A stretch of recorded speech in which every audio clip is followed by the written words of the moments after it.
Assalamualaikum warahmatullahi wabarakatuh. Eh, Halo, nama saya Muhammad Ilyas Nugraha.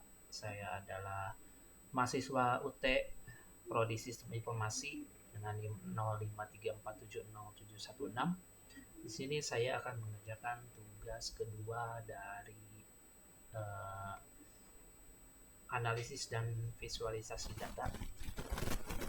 Berikut adalah soalnya. Eh, Gunakan plot histogram untuk cek apakah variabel terkait berdistribusi norma atau tidak. Jelaskan versi histogram tersebut. Di sini sudah ada datanya dan sudah saya download. Datanya itu berupa file CSV. Nah, untuk pertama kita harus set dulu direktorinya. Ini adalah direktori data saya menyimpan data CSV tersebut. Terus kita read.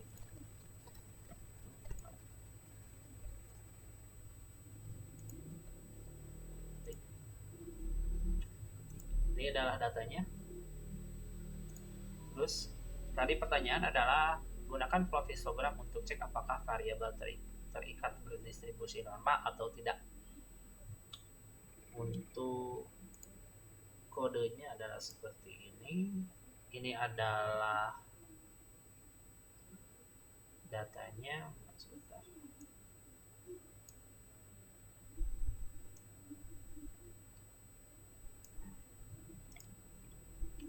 Untuk data histogram kebahagiaan, secara keseluruhan ini menggambarkan kondisi di mana tingkat kebahagiaan responden cukup merata dan terpusat di angka menengah sekitar 3, 5, 4.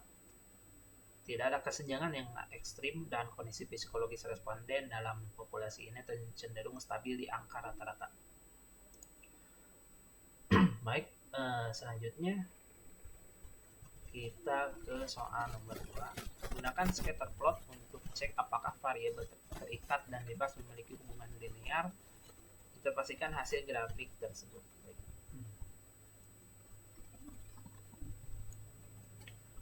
Ini kita akan bikin scatter plot. Ini adalah hasilnya, pendapatan versus kebahagiaan. Ini grafik pendapatan dan ini tingkat kebahagiaannya. Grafik ini membuktikan bahwa terdapat hubungan yang signifikan antara kesejahteraan finansial, alias pendapatan, dan tingkat kebahagiaan. Namun karena ada sebaran titik melebar, terutama di bagian tengah, dapat disebutkan bahwa hubungan keduanya bersifat moderat. Nah, pendapatan membantu meningkatkan kebahagiaan, tapi tidak menjamin kebahagiaan mutlak bagi setiap individu. Selanjutnya, lakukan regresi linear sederhana dan jelaskan hasil regresi tersebut. Langsung saja. Ini adalah kulitnya. Nah, ini adalah hasilnya. Multiple R square 0,7452. Angka ini menunjukkan bahwa 74,52% variasi pada skor kebahagiaan dapat dijelaskan oleh variasi dalam pendapatan.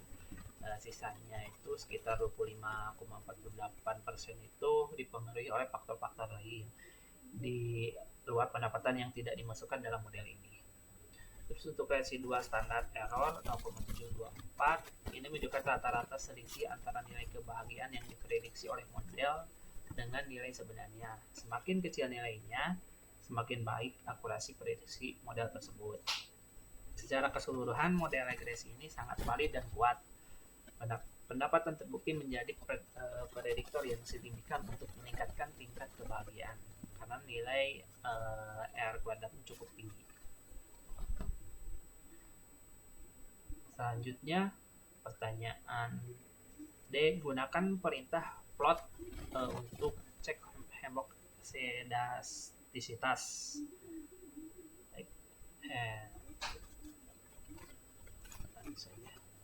Ini adalah hasilnya. Untuk grafik ini digunakan untuk asumsi homoskedastisitas atau kesamaan varians dan linearitas dalam model regresi.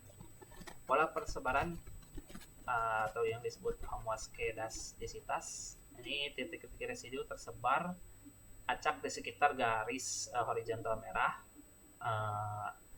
Karena titik-titik tersebut tampak merata tanpa membentuk pola tertentu, ini menunjukkan bahwa asumsi homoskedastisitas terpenuhi. Artinya varians dari error bersifat konstan di seluruh rentang nilai prediksi, yang merupakan kondisi ideal dalam regresi. Linearitas karena garis merah terlihat hampir lurus dan sejajar dengan garis horizontal 0. Ini mengkonfirmasi bahwa hubungan antara pendapatan dan kebahagiaan dalam model memang bersifat linear.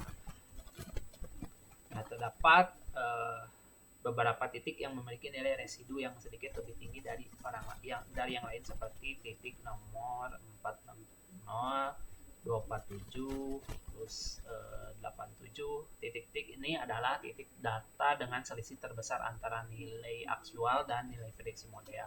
Namun karena jumlahnya sedikit dan posisinya tidak terlalu ekstrim, titik-titik ini umumnya tidak dianggap sebagai masalah besar yang akan merusak validitas model. Nah, hasil residualan melawan titik ini menunjukkan bahwa model regresi linear yang saya buat ini sudah valid.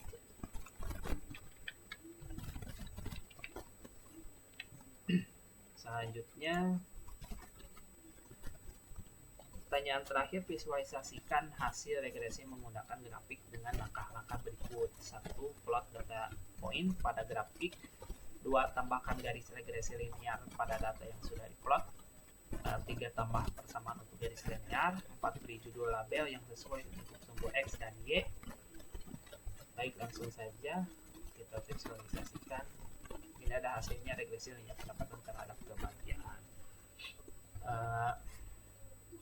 Garis kecocokan, garis merah. Bentar.